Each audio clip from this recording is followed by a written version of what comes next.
ओम श्री साईनाथ नाथाय नमः।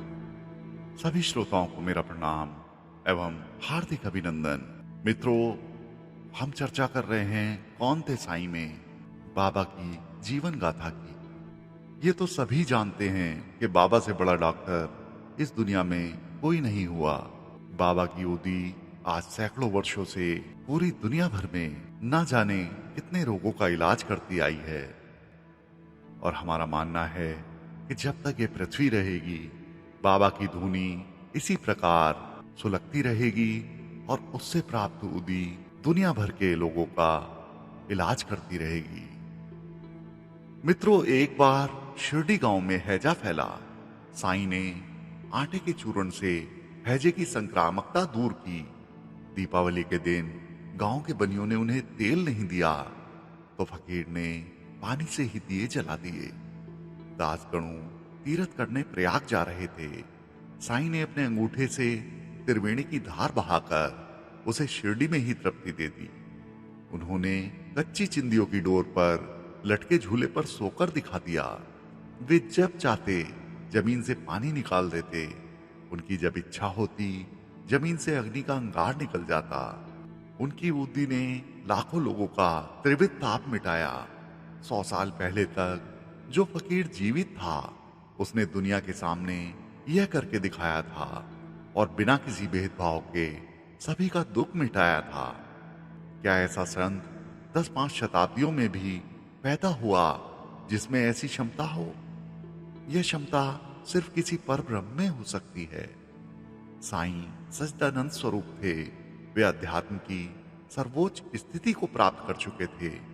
वे स्वयं आत्माराम एवं चिर आनंद धाम थे। मित्रों, बाबा जानते थे कि धर्म और पंथ को बनाना लड़ाई झगड़े और फसाद को जन्म देना है। उन्होंने देखा था और अतीत का अवलोकन किया था कि हर धर्म के मतावलंबी अपने अपने धर्म और पंथ को सर्वश्रेष्ठ बताकर तरजीह देते हैं और दूसरे के धर्म को निकृष्ट, तुच्छ, हीन एवं सीमित बताकर उसकी उपेक्षा एवं अवहेलना करते हैं। माला फेरने वाला तस्बीह को तवज्जो नहीं देता।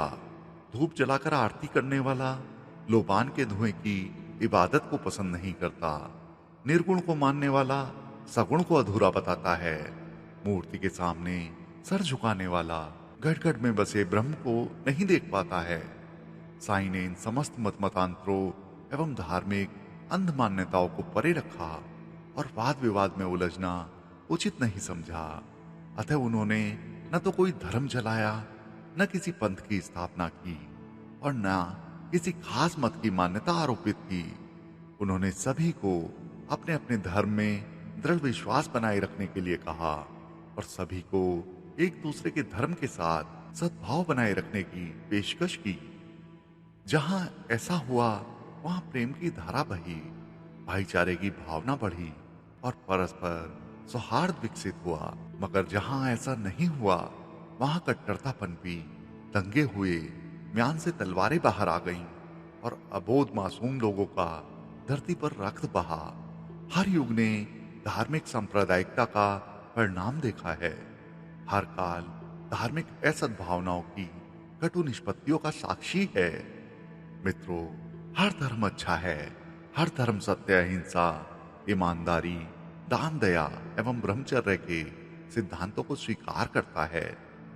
हर धर्म सगुण को जीवन में उतारने की प्रेरणा देता है। हर धर्म इंसान को इंसान बनने के लिए कहता है। सभी धर्मों में शिक्षाएं हैं। सभी धर्म मार्गदर्शक की भूमिका निभाते हैं। फिर विवाद कैसा? फिर अनावश्यक का अहम क्यों? अगर कोई व्यक्ति अहम के वशीभूत होकर धर्म के सूत्र रचता है और ईश्वर को चुनौती देता है तो वह अल्प बुद्धि ही नहीं, दुर्बुद्धि और मूढ़मति है।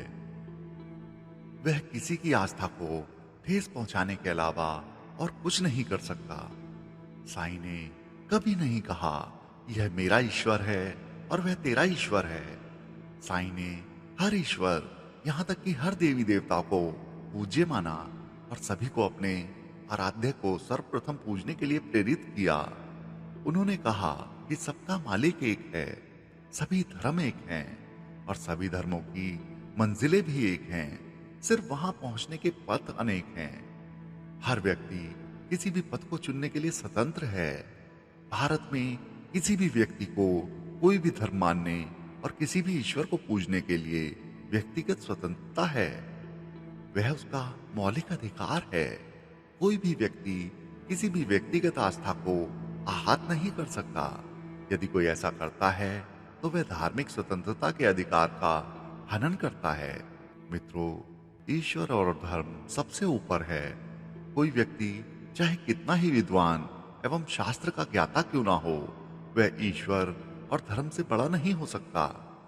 इस सत्य तथ्य को जानते हुए भी कोई व्यक्ति ईश्वर और धर्म को चुनौती देता है या उसकी अवहेलना करता है, तो शास्त्रों के अनुसार वह अपने लिए नरक के द्वार खोलता है। शास्त्र ज्ञान को जानकर भी कोई व्यक्ति अपनी हठ धर्मिता नहीं छोड़ता और उस पर अड़ा रहता है, तो वह इस लोक और परलोक में कहीं भी क्षम्य नहीं है, क्षमा के योग्य नहीं है। वह जमीन पर खड़ा होकर आसमान में थूकता है। ईश्वर एवं सदगुरु की अवहेलना करने पर उसे ब्रह्म हत्या से भी भारी दोष लगता है। साईं की मस्जिद में दशहरा, दीपावली, कृष्ण जन्माष्टमी एवं होली मनाई जाती थी, जिसमें सभी धर्म के लोग शामिल होते थे। साईं की मस्जिद में फातिहा भी पढ़ा जाता था, नमाज अदा की जाती, ताजिए बनते एवं ईद में सभी धर्म के लोग परस्पर गले मिलते। साईं सर्वधर्म सद्भावना के प्रतीक थे। उन्होंने हिंदू मुस्लिम एकता कायम की एवं हर जाति, धर्म एवं मजहब के लोगों को एक सूत्र में बांधा। मित्रों, साईं स्वयं ईश्वर थे, अतः ईश्वर किसे चुनौती दे? हाँ, मनुष्य ईश्वर को चुनौती दे सकता है, क्योंकि धृष्टता करना उसका स्वभाव है।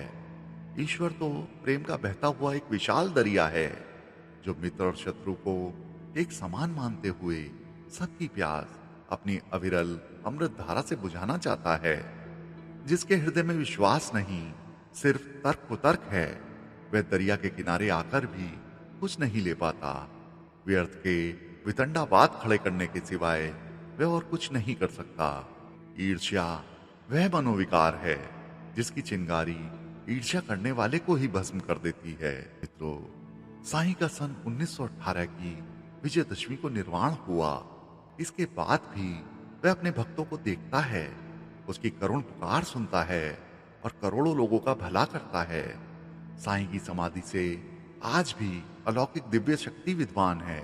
प्रतिदिन लाखों लोग समाधि मंदिर के दर्शन करते हैं, मन में मुरादें लेकर आते हैं और उनकी सद्कामना हमेशा पूर्ण होती है।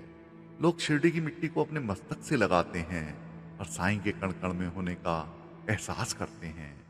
साईं आज भी एक सक्रिय दिव्य भास्कर शक्ति है, जो तत्काल भक्त की पुकार सुनते हैं और उसके अनुरूप उसे अनुभव प्रदान करते हैं। देश ही नहीं, विदेश में भी करोड़ों भक्तों ने साईं के अस्तित्व का एहसास किया है। साईं फकीर के छोले में छिपे साक्षात पर ब्रह्म परमेश्वर हैं। आज वे करोड़ों भक्तों के ब्रह्मांड नायक हैं। मित्रों, साईं जब तक जीवित थे तो वे शरीरी रूप में शिरडी में रहकर भी कहीं भी प्रकट हो जाते थे। उन्हें कहीं भी जाने के लिए घोड़ा गाड़ी, तांगा या विमान की जरूरत नहीं होती थी। वे अपनी स्वेच्छा से ही कहीं भी साकार रूप में उपस्थित हो जाते थे।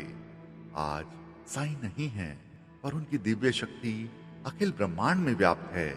वे कहीं भी प्रकट हो जाते हैं, किसी को भी स्वप्न में दर्शन दे देते हैं। आपके भीतर आस्था और भक्ति की इतनी अहर्ता होनी चाहिए कि सद्गुरु आपके हृदय के सिंहासन पर विराजमान हो, फिर अवश्य ही सद्गुरु की शक्ति अपने अस्तित्व का एहसास आपको तत्काल कराएगी।